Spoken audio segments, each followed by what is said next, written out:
Hello, welcome to my channel. Sky is the limit 7630. இன்னைக்கு நம்ம பூண்டு வெங்காயம்லாம் இல்லாத ஒரு வகையில் எப்படி அரைக்கிறது அப்படின்றத பார்க்கலாம்.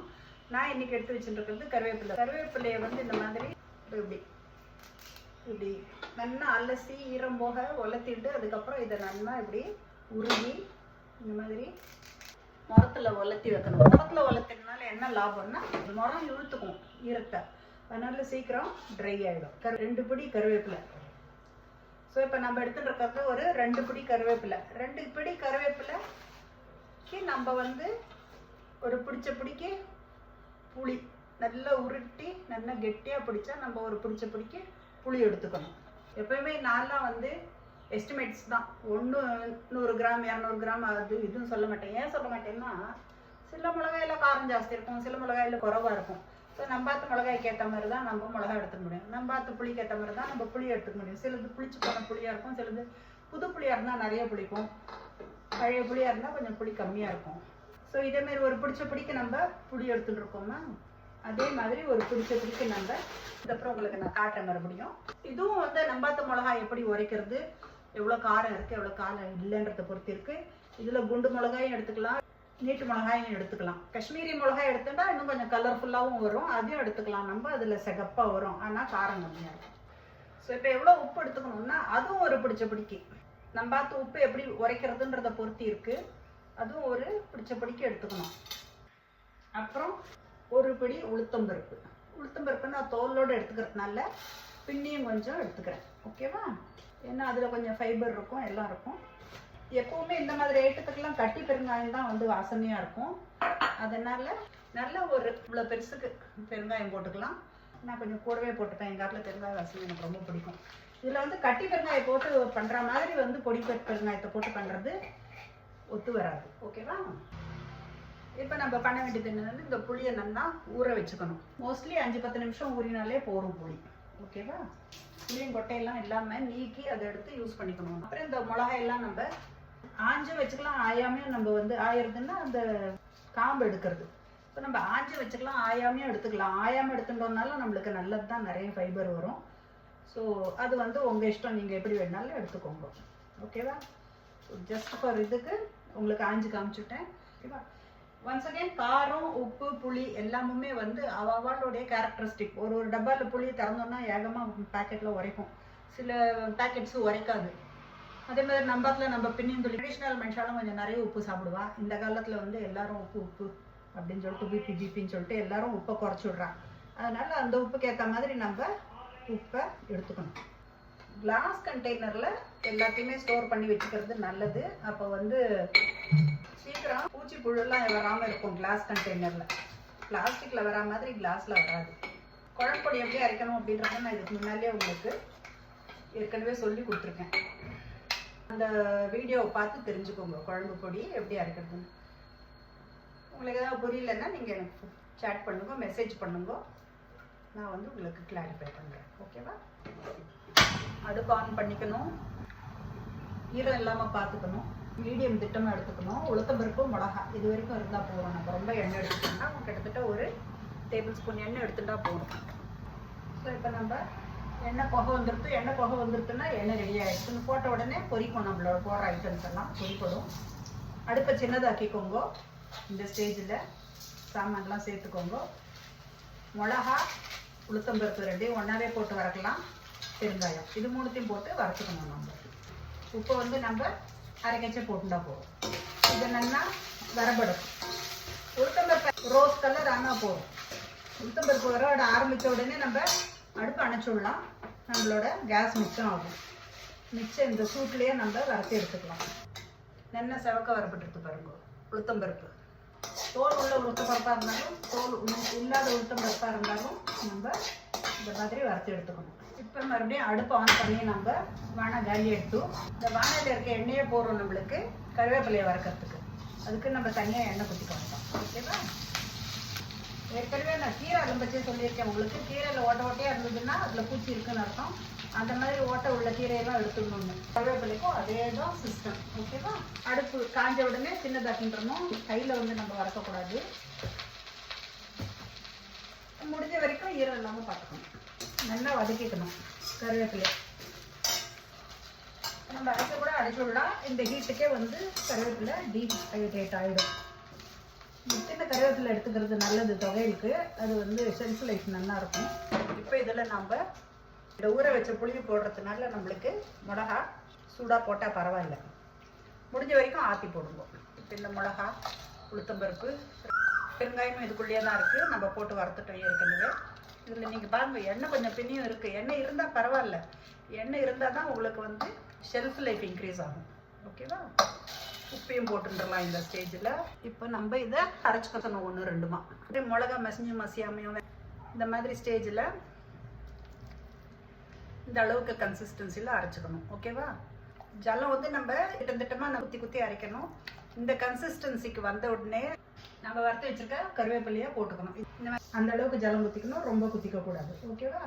திட்டமாக குத்தி நம்ம மிக்சியை திறந்து பார்த்து தொகையில் அரைக்க போகிறோம் மேற்கொண்டு.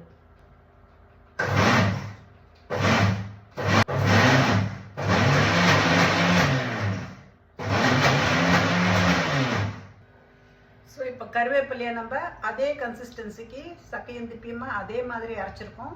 இந்த மாதிரி அரைச்சி எடுத்துக்கணும். இந்த பாருங்க, இந்த மாதிரி கருவேப்பிலை கையில் ஆப்பிடுற மாதிரியே நம்ம எடுத்துக்கணும். ரொம்ப மையாக அரைச்சோம்னு வச்சுக்கோங்க, மருந்தாட்டம் இருக்கும் தொகையல். அதனால வந்து இது கொஞ்சம் குறை அப்படின்ட்டு தான் அரைச்சிக்கணும். இப்போ அடுப்பனா ஆன் பண்ணிட்டு ஒரு குழிக்கரண்டி வந்து கிட்டத்தட்ட 1/4 அழகு மெஷர், அந்த ஒரு குழிக்கரண்டி நிறைய எண்ணெய் எடுத்துக்கணும். புகை வந்துடுத்து. புகை வந்த உடனே அடுப்பை சின்னதாக்கிட்டு கடுகு திரும்ப மாறிக்கணும். கொஞ்சம் நன்னாவே போட்டுக்கலாம் கடுகு. எண்ணெய் நான் எப்பவுமே சொல்கிற மாதிரி நல்லெண்ணெய், கடலெண்ணெய், சன்ஃப்ளவர் ஆயில். கடுகு வைக்க ஆரம்பித்த உடனே சின்னதாக்கின்றா நம்மளுக்கு கடுகு காந்தாமல் வெடிக்கணும். ஆலிவ் ஆயில், கடுகெண்ணெய் யூஸ் பண்ணுவாள். அவாவா ஊரில் அவாவா எந்தெந்த யூனியில் நம்ம யூஸ் பண்ணுறோமோ அதே எண்ணெய் யூஸ் பண்ணிக்கலாம். நம்மளுக்கு அந்த வாசனை தான் பிடிக்கும். வேறு எண்ணெய் போட்டோம்னா நம்மளுக்கு அந்த வாசனை பிடிக்காது. நான் எங்கள் நாட்டில் நல்லெண்ணெய் தான் யூஸ் பண்ணுறது. இந்த கடுகு வெடிப்பட்ட உடனே அடுப்பை சின்னதாக்கிட்டு நம்ம இந்த கருவேப்பிலை விழுது, அதாகப்பட்டது அரைச்சி வச்சுருக்க தொகையில் விழுதுன்னு சொல்லுவோம் நம்மலாம். அதை அப்படியே எடுத்து ட்ரான்ஸ்ஃபர் பண்ணிக்கலாம். இந்த ஸ்டேஜ் பண்ணலைன்னா 1 வாரம் வச்சுக்கலாம். இந்த ஸ்டேஜ் பண்ணணும்னு வச்சுக்கோங்களேன், 1 மாதம் வச்சுக்குவோம். 1 வாரம் வச்சுக்கலான்றது நான் சொல்கிறது இந்த காலத்தில் வச்சுக்கிற மாதிரி ஃப்ரிட்ஜில் இல்லைன்னா அப்பப்போ அரைச்சி அப்பப்போ சாப்பிட்றணும். அந்த காலத்தில் எவ்வளோ அரைச்சோம்னா ஒரு ஃபேமிலிக்கு 1 நாளைக்கு தான் வரும். ஏன்னா அவ்வளோ பெரிய ஃபேமிலி. இது என்னன்னா சின்னது பெருசுமாக ஆக்கிண்டு வதக்கிக்கணும். நல்லா சுருண்டு வரணும் புளிக்கச்சலாட்டம். இதுதான் கருவேப்பிலை துவையல். நல்ல ஷெல்ஃப் லைஃப் இருக்குது. சுருண்டு வர வரைக்கும் வதக்கணும். இதுதான் கன்சிஸ்டன்சி.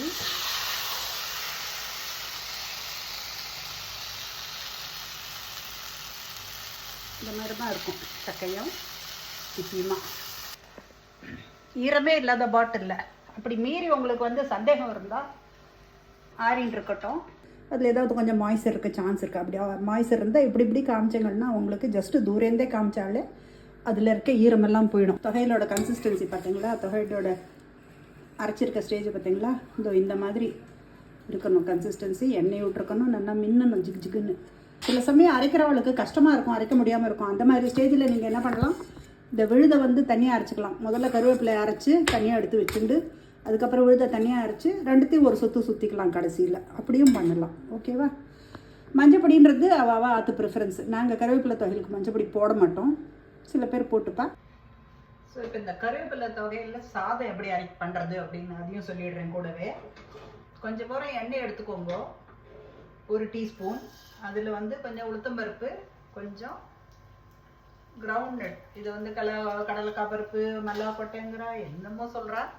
ஸோ கொஞ்சம் கிரவுண்ட் நட் எடுத்துட்டு நல்லா ரெட் ஆகிற வரைக்கும் ஜஸ்ட்டு இப்படி ஹீட் பண்ணிவிட்டு பார்த்தீங்களா, ஸ்பெட்டராக இருந்தால் அதுவும். ஓகேவா? அதில் நம்ம திட்டமாக சாதத்தை உதுத்து போட்டுக்கணும். நம்ம ஃப்ரைட் ரைஸ்லாம் பண்ணுற மாதிரி. அதில் தேவைக்கு ஏற்ற அளவுக்கு ரொம்ப கருவேப்பிலை தொகையில் கிட்டத்தட்ட 1 டேபிள் ஸ்பூன் போட்டுக்கோங்களேன். ஒரு அரை அழகுக்கு நல்ல டேஸ்டியாக இருக்கும். போட்டுட்டு இதை நல்லா மிக்ஸ் பண்ணிக்கோங்க.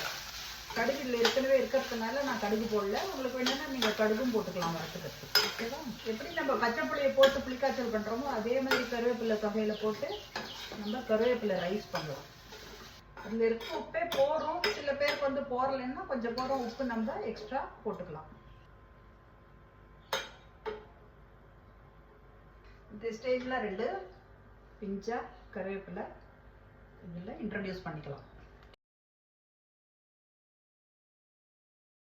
இன்ஸ்டன்ட் கருவேப்பிலை ரைஸ் ரெடி.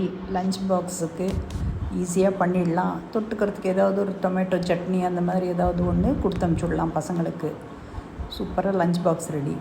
இப்போ பாருங்கள், தயிர் சாதம் கருவேப்பிலை தொகையல் பெஸ்ட்டு காம்பினேஷன். வெயில் காலத்துக்கு தயிர் சாதம் பெஸ்ட்டு, கருவேப்பிலை தொகையல் கொடுத்து அனுப்பிச்சாங்கன்னு வச்சுக்கோங்க. பசங்கன்னா சப்பி சப்பி சாப்பிட்டு உடம்பும் அஃபெக்ட் ஆகாது, நல்ல அயர்ன் கண்டென்ட்டும் கிடைக்கும். எப்படி வேணாலும் சாப்பிடலாம். ரெண்டுமே நீங்கள் சாப்பிடலாம். இந்த மாதிரி ஒரு ஏர்டைட் கண்டெய்னரில் பேக் பண்ணி வச்சுட்டா மாதக்கணக்கில் நல்லா இருக்கும். தேங்க்யூ. இந்த வீடியோ கணக்கு உங்களுக்கு பிடிச்சிருந்தா நீங்கள் என்னுடைய channel sky is the limit 7630க்கு சப்ஸ்கிரைப் பண்ணுங்க. எனக்கு வந்து நீங்கள் பெல் ஐக்கன் அழுத்துங்க. நீங்கள் ஷேர் பண்ணிக்கோங்க வீடியோவை. நீங்கள் சப்ஸ்கிரைப் பண்ணிங்கன்னா உங்களுக்கு நான் எப்போல்லாம் வீடியோ போஸ்ட் பண்ணுறேன்னா அப்போல்லாம் உங்களுக்கு வந்து நோட்டிஃபிகேஷன் வரும்.